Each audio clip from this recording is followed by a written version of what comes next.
it was really, really sad news to hear about John at the start of the week. And we've just spoken, Craig, about a million players, and some will come and go, and some will arrive, some will never arrive, and a lot of them will just be kind of footnotes in Celtic's history. And I think if you look at a guy like John, a Lisbon Lion, but that only tells half the story, really. He was a European champion for Celtic, but I think he basically represented the club, or worked for the club for about 50 years across, I think it spanned even 8 decades.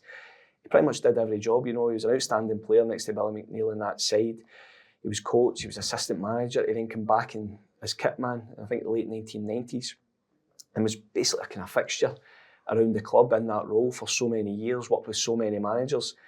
And in this job, you kind of get to, we're lucky enough to go and interview and get to know some of these guys a wee bit. And John was one that I kind of did get to know, and he was just such a humble guy. See, for a footballer of that status and that pedigree and background, he would just tell you stories and anecdotes. He's a real kind of dry sense of humour at times, John. He was always at the wind-up. And as I said, me and the guys at the paper have spoken to John over the years so many times, and he always had a laugh with you, and he was a really, really nice guy. And I just think it's, when you look at the constant thread through Celtic's history with John, in terms of from the 60s and into the 80s and then in the modern day, and you look at some of the great Celtic games even in the last 20 years, I mean, big goals are scored.